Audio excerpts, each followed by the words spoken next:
Okay, so you think anyone can ditch their day job and just become like a freelance web designer? Like, is Right. that even possible? Well, that's what we're going to find out today, right? Yeah. We are diving deep into this YouTube video by Levi Hagan, Uh-huh. and he runs Create a Pro website. And he's been freelancing for 4 years now, Wow. which is like a pretty good amount of time to really figure things out. Yeah, for sure. And now this guy works from home. He's got a cool studio. Like the whole 9 yards, With right? the whole 9 yards, yeah. But here's the kicker. Okay. He started out as a hotel clerk. You listening to this. Like, this could be you. I mean, seriously. Right. It's so inspiring. It's an inspiring story. Yeah. What I find fascinating about Levi's story is like the way he lays it all out. Yeah. Seems so achievable. Yes. He gives you actionable steps. Totally. Not just like vague inspiration, you know? Right, exactly. And he starts off talking about his aha moment. Uh-huh. He was 18, stuck in this dead-end hotel job in Austin, Texas. Oh, yeah. Sound familiar to anyone out there? I'm sure a lot of our listeners can relate to that feeling of just being stuck. Totally. Like wanting more out of their work. Yeah, absolutely. And then, boom, a friend in tech, like, mentions freelance web design. Yeah. And a light bulb goes off. Makes sense. But here's where it gets really interesting. Okay. He's honest about the fact that it took him 1 to 2 years to really get going. It's not an overnight success story. No. That's such a crucial point, though, right? Yeah. Like building a sustainable freelance career, that takes time. It takes dedication. Definitely. It takes a willingness to learn and hustle. I got to put in the work. Yeah. And he started out small, taking on like low-paying projects from friends and family. Smart move. Just to like build that experience in a portfolio. Absolutely. Right. It's all about gaining that confidence and proving you can actually deliver. You got to have the proof. You know, it's like an apprenticeship for the freelance world. Yeah, I like that. Yeah. It's an apprenticeship. Uh-huh. He even spent 2 years on those freelance platforms. Oh, wow. Like Upwork and Fiverr. That's a long time. 2 years. Think about that. Wow. 2 years of grinding it out, Yeah. competing with others, figuring out pricing. Yeah. Those platforms can be such a great launchpad, though, Oh, for sure. because they offer access to, like, a global pool of potential clients. You can build a reputation. Right. You can get feedback. Yeah. You can refine your skills. Coldly. But it definitely requires persistence. Yes. And a thick skin Oh, yeah. to handle the rejection and the competition. Definitely. You're going to get a lot of no's in the beginning. For sure. And he has this great tip about pricing, too. Okay, what is it? He says if you're not getting any no's, your prices might be too low.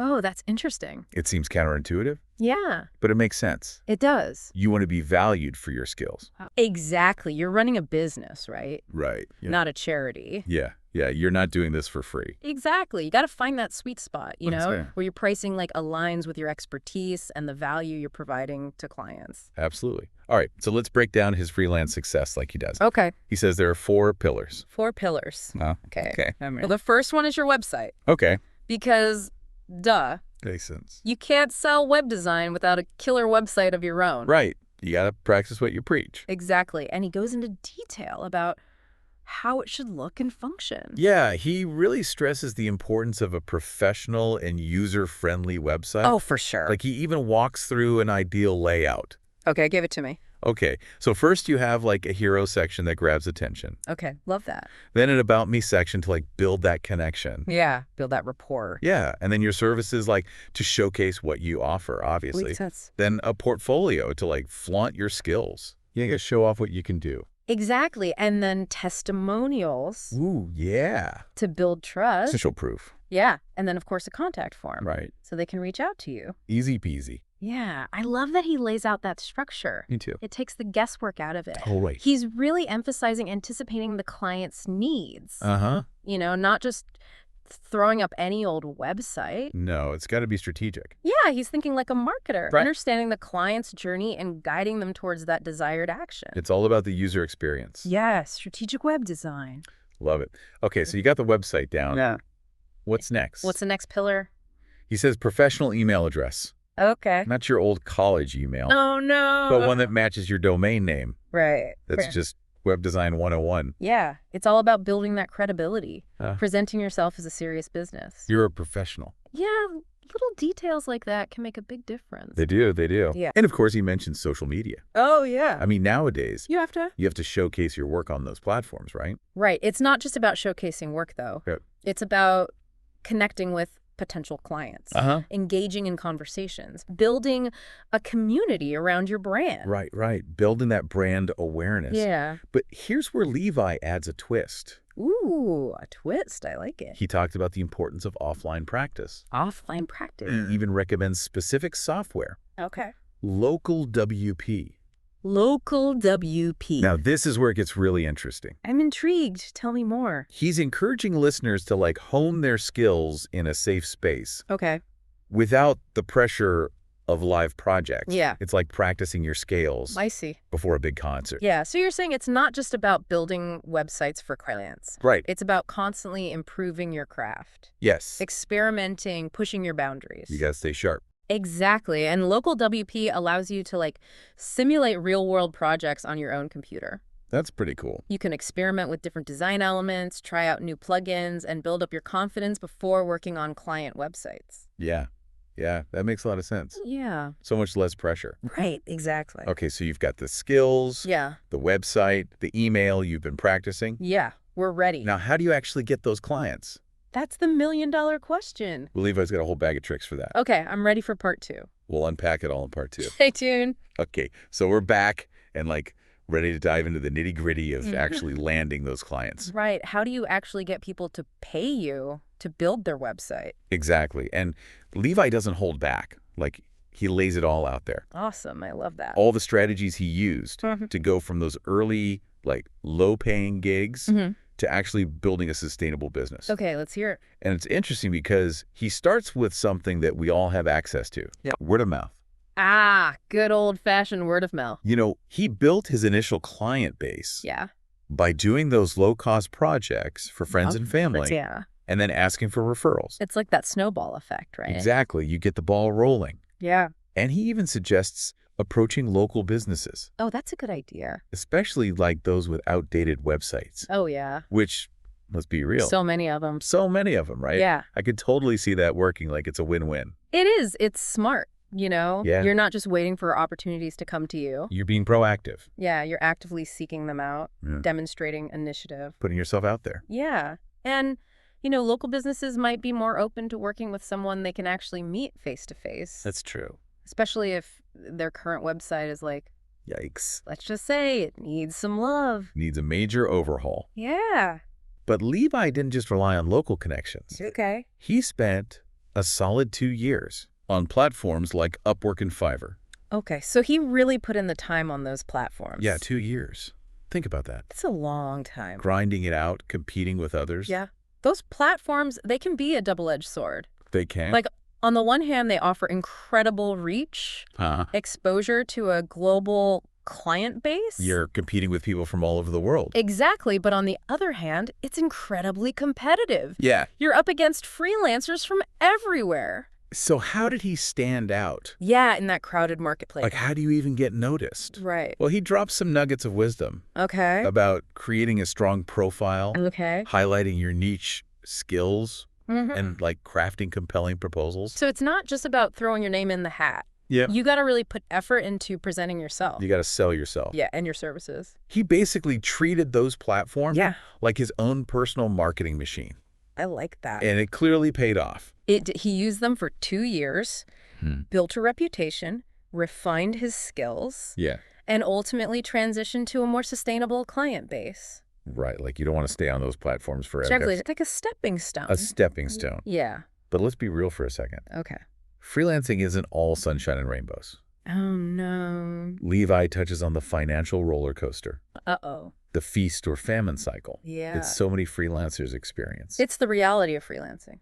Yeah. And that's a crucial point, I think. Yeah. That often gets overlooked. You know? People romanticize it so much. Yeah, you're essentially running your own business, You are. which means dealing with unpredictable income, Yeah. managing expenses, constantly hustling for new projects. It's not for the faint of heart. And Levi's totally upfront about that. Yeah. Good. I like that he's honest. He talks about how he was making more money freelancing Yeah. than at his hotel job, Okay. which is what ultimately pushed him to go full-time. Makes... But it's not like he instantly had a steady stream of high-paying clients. Right. It takes time to build that up. So how do you handle that financial stress? Yeah. What advice does he give for, like, navigating those lean times? Well, he emphasizes the importance of financial planning. Okay. Having a cushion to fall back on. Yeah. Gotta have that emergency fund. Yeah, you got to be prepared for those dry spells. Right. He also talks about diversifying your income streams. Ooh, that's a good one. Not putting all your eggs in one basket. Smart. Maybe you offer website maintenance packages or create like digital products to sell alongside your core web design services. So it's like having multiple safety nets. Exactly. That's a great analogy. But even beyond the financial challenges, freelancing can be isolating. Oh, yeah. Tell me about it. You're working from home, you know?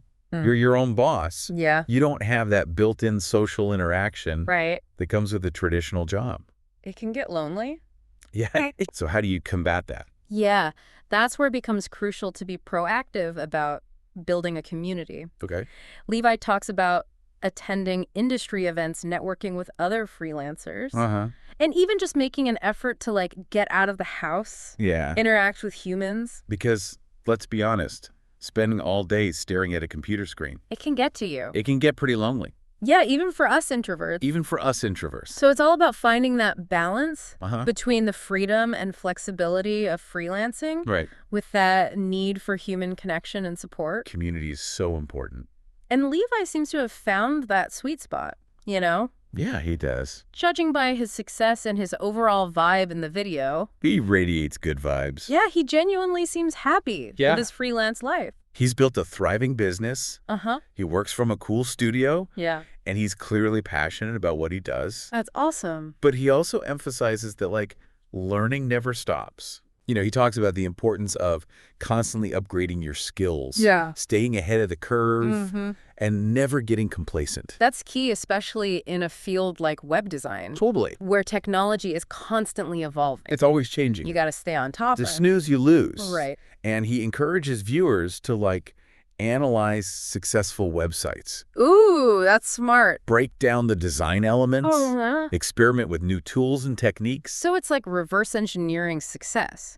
It is. It's brilliant. Yeah. Learn from the best. Right. Understand industry standards and improve your own design skills. He's not just sharing his journey. No. He was providing like a roadmap for others to follow. I love that.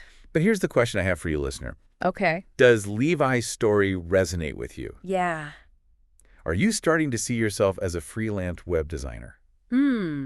Because in the final part of our deep dive, we're going to shift the focus to you. Ooh, I like that. We'll explore how you can apply these insights to your own life. Awesome. Whether you're considering a career change, looking to revamp your website, or just simply curious about the world of freelance web design. This is getting good. So stick around. Can't wait. Okay. So we've walked through Levi Hagan's journey step by step, you know. From hotel clerk to freelance web design pro. But, like, let's be honest. Yeah. This deep dive isn't really about Levi, is it? No, not really. It's about you. It's about you, the listener. Exactly. Like, Levi's story is a case study. Yeah. A proof of concept. Right. We want you to walk away from this feeling inspired, empowered. Like ready to take action. Exactly. So let's get real. Okay. What's been stirring in your mind throughout this whole conversation? Yeah. What are you thinking? Are you picturing yourself like building websites, setting your own hours, escaping that soul-sucking 9-to-5? Freedom, baby. Maybe you've already got some web design skills. But you haven't taken the leap into freelancing. Yeah, why not? What's holding you back? Is it fear of failure? Maybe uncertainty about where to start? There's a lot of moving parts. Or maybe you're thinking, hey, I'm not tech savvy. Right. This isn't for me. Yeah, I hear that. But hold on a second. Okay. Remember Levi's story? Yeah. He didn't start out as a coding whiz. Right. He learned along the way. He hustled. He embraced those early low-paying gigs. To build his skills. And confidence. And that's the key takeaway here. It is. Success in freelancing, or any field for that matter, isn't just about talent. It's not. It's about dedication, persistence. Yeah. A willingness to learn and adapt. You got to be a go-getter. Levi's journey is a testament to that. It really is. He didn't have any special advantages. You're right. Just a vision, a willingness to work hard, and a smart approach to building his business. And remember those 4 pillars he talked about? Oh, yeah, those are good. Your website. Your professional email, your social media presence, and offline practice. Those are actionable steps you can take right now. You can start today. No matter what stage you're at. Exactly. And what's your first move going to be? Yeah, what are you going to do? Are you going to revamp your personal website? Okay. Reach out to a local business and offer your services? Maybe sign up for a web design course. Start tinkering with local WP to hone those skills. The key is to take action. Don't let fear or doubt paralyze you. Just start. Start small, experiment, learn as you go. You got this. Now, before we wrap up, okay, I want to leave you with a final thought. I'm ready. Levi built his success on WordPress and Shopify. Right. But the world of web design is constantly evolving. It is. There are countless other platforms and niches out there. Oh, yeah. Just waiting to be explored. What about mobile app design? Ooh, that's a good one. E-commerce solutions for small businesses? Yeah. The growing demand for web accessibility and user experience optimization? So many options. The possibilities are endless. They really are. So don't limit yourself to what you already know. Right. Be curious. Explore new technologies. Yeah. Find your own niche within this vast and ever-changing landscape. You never know where it might lead you. And who knows, maybe one day we'll be doing a deep dive on your journey from listener to web design superstar. That would be awesome. Until then, keep diving, keep learning, and keep pushing those boundaries. Thanks for joining us.